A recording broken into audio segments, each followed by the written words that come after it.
Hey everybody, it's hotter than Haiti. I don't know how hot Haiti is, but it sounds hot, and I don't mean the good kind. So we're doing a little bit of valve adjusting this evening on this 3406 serial number prefix 4M as in Mary, G as in Gary. We're going to be doing it with the jakes off and the intake off. We're just adjusting the valves right now. So let's get started. All right, everybody, disregard the half-naked body here. It's hot. So first thing we need to do is find top dead center. These particular engines, you have a pipe plug hole there, 1/4 inch, just big enough for a 3/8 bolt to fit in. That is where you will pin the engine. That's one place to pin the engine. You can also pin the pump. The pump will only pin on TDC number 1. The flywheel will actually pin on number 6 or number 1. For what we're doing today, I'll be pinning the flywheel. This particular engine, I don't know if you can see down in there, let me turn you around. This particular engine, see the bolt sticking in the flywheel housing? This particular engine does not have the turning tool cover. This is too old for that. So if it had the turning tool cover, let me show you. Caterpillar makes a turning tool. It's just a gear, 1/2 inch drive. You put it on a ratchet. You can turn the engine with that and hold in on the bolt. When the bolt falls in the pinhole, you know you got it. But being as this don't have it, I brought my lovely daughter over to hold pressure on the bolt while I turn the engine. So there is a couple options for turning this engine. Being as you don't have a turning tool, you can use a 15/16 and a long breaker bar, put on the bouncer bolts. Let's see if I can get down here where you can see. Them. And you can turn it, or you can take a big pipe wrench, which is what I do. You just open the jaws up and you put it on the outer ring there and turn it that way. Okay, let's get up here and get started. So I don't have the intake on here, and I don't have the second set of valve covers, the middle section, see it there, on here to give me more room to adjust. We need to verify we're on number 1. Both valves are loose on number 1. Intake's loose on number 2. Exhaust on 3. Intake on 4. Exhaust on 5. All right, so that's the valve sequence, and you adjust none on 6. I'll post a picture of what you adjust here in a minute. Let's get started here, get some tools going.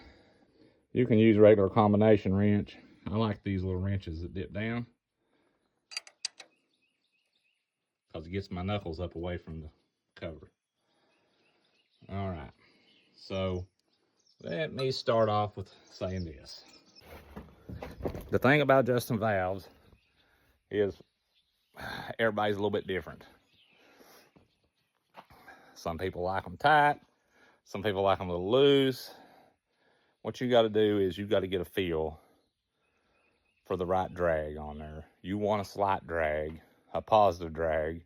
You don't want it so tight you got to force the filler gauge out and force the filler gauge in, but you don't want it so loose that you have no resistance. So it's just a matter of getting the feel for it, and everybody's feel will be a little bit different. And that's the best advice I can tell you, is just get in there and do it and adjust until you're satisfied that it feels right to you. All right. Okay. So like I said, we're going to start with number 1. Now I have backed these all off in the beginning because we had the head decked and I was unaware of how tight they was going to be.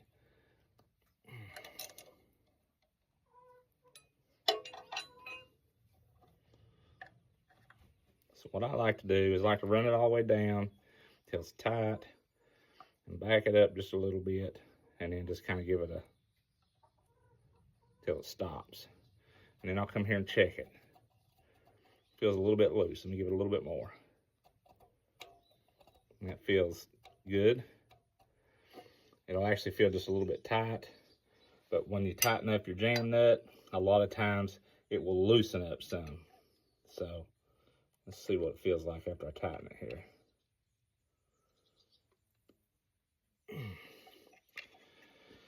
It's something else you'll probably run into if you do enough of these, is if some point in time somebody has over tightened this jam nut, it stretches the threads and it will be hard to hold. Which is what we got here. So what I'll have to do is readjust once I get it broke loose. All right, let's try it again.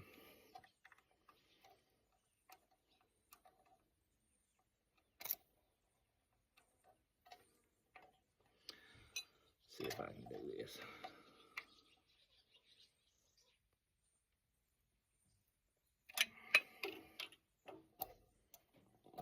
See, it's a little bit snug.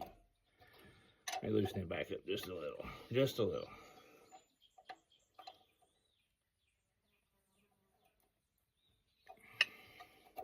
Oh yeah, that's better. Just a light drag, but a positive drag. So that was the intake. Let's check the exhaust. Like I said, we backed all these off, so I know they're loose.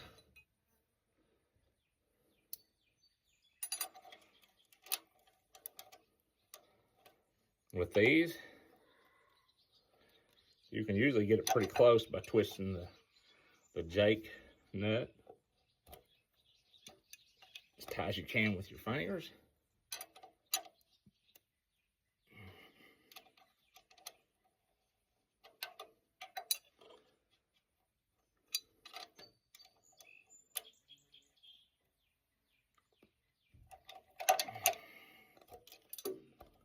Yep, that feels good.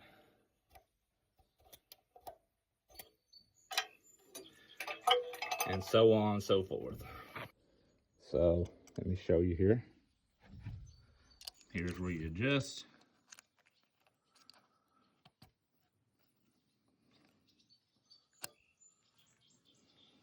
And here's where you adjust. You want to get under there good, not do like I did and go sideways. Okay. Now, this particular engine intake is 15 thousandths. Exhaust is 30 thousandths. We'll adjust our valves. We'll install our jakes, and the jake brake will adjust specific to the model jake it is on the engine, and where we added a 4-point stand, we can give it its maximum potential.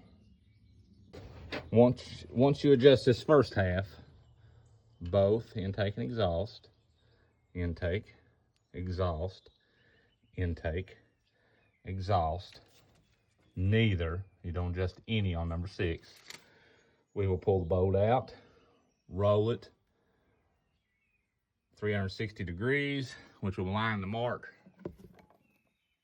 right there back up with the belt. And we will do the opposite. Intake and exhaust on number 6, intake on 5, exhaust on 4, intake on 3, exhaust on 2, neither on 1, which we adjusted them on the last cycle, and that'll have all your valves adjusted.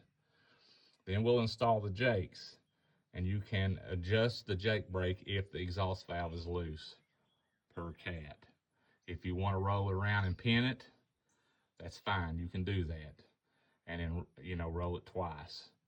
But if the exhaust valve is loose, if you have a lash in the exhaust valve, this being a lash, then you can adjust your jake. But that'll be another day. Okay, so I'm gonna show you a little trick here. These have to come out the bottom because it's got this big old mushroom looking piece here. So these have got to thread down. So once they're already together, you can loosen it all the way up, which I've got it run down. You loosen it all the way up, lift your cross head up and turn it sideways. See, it'll turn, pick it up, turn it sideways, push this down, and that'll give you enough slack to get your push rod out of the way. Then you can fight with it to get it out and get the new one in, and then just do the opposite. Let me see if I can show you.